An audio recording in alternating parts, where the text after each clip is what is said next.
Bonjour et bienvenue sur la 22e vidéo de mon portrait végétal challenge dédié au Coléus. Les règles sont simples, dessiner un portrait par jour durant le mois de janvier. Que le portrait soit d'une femme, d'un homme, d'une fée ou de toute autre créature légendaire, il doit toujours être accompagné ou inspiré par la plante du jour. Et pour ne rien gâcher, j'ai décidé de vous faire partager ma progression de cette liste en publiant une vidéo par jour. J'espère réussir à aller au bout de ce défi. N'hésitez pas à y participer en même temps que moi ou à me soutenir en regardant, likant, partageant et commentant mes vidéos durant ce terrible marathon. Le Coléus est assez connu pour tout amoureux des plantes d'intérieur. Facile d'entretien, cette plante tropicale possède un magnifique feuillage panaché et coloré. J'en ai d'ailleurs une chez moi et malgré le manque de luminosité et mon absence de main verte, elle va bientôt avoir 3 ans. Pour en revenir à mon croquis, j'ai décidé de représenter une petite lutine végétale habillée et coiffée du feuillage du Coléus. Et je me suis plus particulièrement inspirée de la couleur de mon propre Coléus parce que cette plante existe en diverses variantes colorées. Alors si vous en avez chez vous, peut-être que la vôtre est rose, violette ou encore blanche. Si c'est le cas, dites-le moi en commentaire.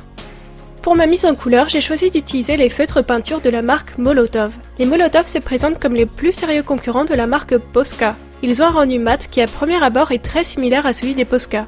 Si je ne me trompe pas, ils existent avec 5 tailles de pointe et 50 couleurs différentes, dont 6 métalliques et 4 fluo. En comparaison, les feutres Posca existent en 8 pointes différentes et 66 couleurs, dont 8 métallisées, 6 fluorescentes et 8 pailletées. Les deux marques se situent à peu près dans la même gamme de prix. Sauf que les Molotov ont un gros avantage sur les Posca. Vous pouvez en effet trouver dans le commerce des recharges d'encre officielles. Et ils ont aussi un modèle qui est très intéressant. Il est composé sur une de ses extrémités d'une pointe de taille moyenne, et de l'autre, une taille de pointe fine, ce qui permet de n'acheter qu'un seul feutre au lieu de plusieurs, tout en ayant la possibilité de faire du remplissage ou des traits précis. Il est évident que ces avantages permettent sur le long terme de faire des économies par rapport aux Posca, même si la gamme de couleurs des Posca reste plus étendue pour le moment. Maintenant, le but du jour est de les tester pour voir si leur rendu est équivalent, meilleur ou moins bon par rapport à celui des Posca. Ce que je peux tout de suite constater, c'est que l'encre des Molotov est bien plus liquide que celle des Posca. À ce titre, il faut vraiment les secouer avant chaque utilisation pour ne pas avoir que de l'eau qui en sort et pour que la couche de peinture soit bien opaque. Qui dit peinture plus liquide dit aussi plus grand temps de séchage. Les plus pressés d'entre nous ne vont pas vraiment apprécier ce point. Par contre, ça rend aussi l'encre plus facile à appliquer, elle sort plus rapidement du marqueur et de manière plus fluide. Ce qui m'a permis de ne pas trop souffrir lors de mes remplissages, alors que mes feutres ont une pointe relativement fine de 2 mm. Niveau rendu, si on prend la peine de bien secouer les feutres Molotov et de pomper régulièrement les pointes, le rendu est très similaire au Posca. Par contre, si on ne prend pas ces précautions, les aplats seront peu couvrants et laisseront apparaître plus de traces de pointe qu'avec les feutres Posca. Il faut donc prendre un peu plus de précautions avec les Molotov, mais à part ça, vous pourriez mélanger les deux marques sans voir la moindre différence. Ce que j'ai d'ailleurs dû faire pour mon ancrage vu que je n'avais pas de feutre Molotov noir assez fin. Je suis plutôt contente de ce test et je pense que ces deux marques sont d'une qualité vraiment similaire. Et plutôt que d'en choisir une, je pense que je vais utiliser les deux pour obtenir une gamme de couleurs plus vaste et plus complète. Parce que si avec les feutres à alcool on peut disposer de 200 ou 300 couleurs de feutres différentes, avec les feutres peinture, les gammes de couleurs sont tellement moins fournies qu'on se sent facilement limité.